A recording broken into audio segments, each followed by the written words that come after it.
নাসিরউদ্দিন পাটোয়ারি আর হাসনাত আব্দুল্লাহ রা আরেকজন সার্জিস আলম, মানে ছাত্রলীগের আলম, সে তো গণঅভ্যুত্থানের সময় সার্জিস এবং হাসনাত ছাত্রলীগের আওয়ামী লীগের এজেন্ট হিসেবে কাজ করছিল।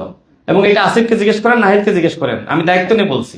যে সময় ডিবি হেফাজতে নাহিদ এবং আসিফ মায়ের খাচ্ছিল, সেই সময় হাসনাত এবং সার্জিস জুজ খাচ্ছিল। কিন্তু হাসনাত এবং সার্জিস গণঅভ্যুত্থানের পক্ষে শক্তি ছিল না, তারা কোটা সংস্কার আন্দোলন চেয়েছিল।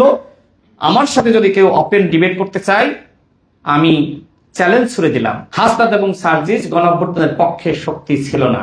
আসিফ এবং নাহিদ যদি জুলাইয়ের প্রকৃত ইতিহাস জাতির সামনে উত্থাপন করেন, তাহলে হাসনাত এবং সার্জিস খলনায়ক হিসেবেই জাতির সামনে বিবেচিত হবে। গালিগালাজ করে যদি তাদের ভাইরাল হইতে হয়, তাহলে বলবো যে ঠিক আছে, আপনারা, আমাদের একজন সেপুদা আছে, তার কাছ থেকে ভালো রাজনীতি শিখতে পারবেন, তার কাছ থেকে ভালো রাজনীতি শিখতে পারবেন। আমি এনসিপি কে নিয়ে অনেক প্রত্যাশা করেছিলাম, এবং যারা আছে আমাদেরই ছোট ভাই ব্রাদার, একসময় আমার সাথে রাজনীতি করেছে, আমি সবসময় তাদেরকে বোঝানোর চেষ্টা করেছি। আমি আজকেও তাদেরকে সর্বশেষ বলবো, নাসিরউদ্দিন পাটোয়ারি আর হাসনাত আব্দুল্লাহ রা আরেকজন সার্জিস আলম, মানে ছাত্রলীগের আলম, সে তো গণঅভ্যুত্থানের সময় সার্জিস এবং হাসনাত ছাত্রলীগের আওয়ামী লীগের এজেন্ট হিসেবে কাজ করছিল। এবং এটা আসিফকে জিজ্ঞেস করেন, নাহিদকে জিজ্ঞেস করেন, আমি দায়িত্ব নিয়ে বলছি। যে সময় ডিবি হেফাজতে নাহিদ এবং আসিফ মায়ের খাচ্ছিল, সেই সময় হাসনাত এবং সার্জিস জুজ খাচ্ছিল। আমি যে এত কিছু জানি, এইটাই আমার অপরাধ।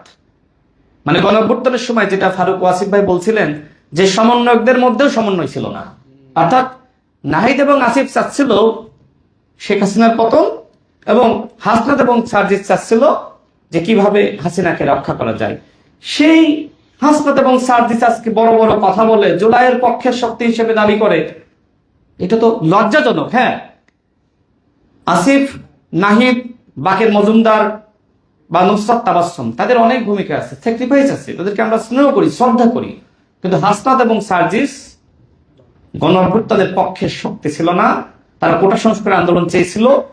আমার সাথে যদি কেউ ওপেন ডিবেট করতে চায়, আমি চ্যালেঞ্জ ছুড়ে দিলাম, হাসনাত এবং সার্জিস গণঅভ্যুত্থানের পক্ষে শক্তি ছিল না।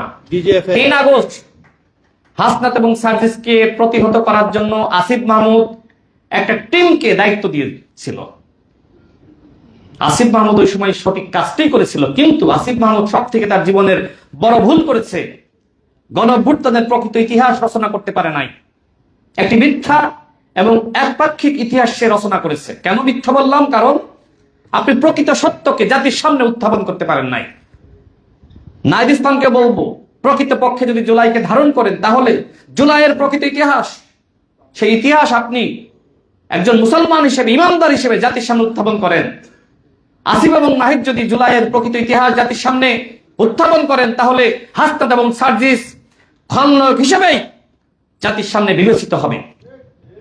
আমি তো চ্যালেঞ্জ করে কথা বলছি, আসেন আমার সাথে ডিবেট করার জন্য। বহু তথ্য প্রমাণ আমার কাছে আছে।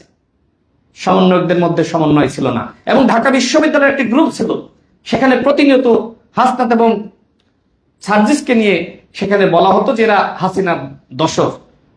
হাসনাত আব্দুল্লাহকে সমন্বয়কদের অনেকে মানে হাসি ঠাট্টা করে বলতো হাসিনার আব্দুল্লাহ।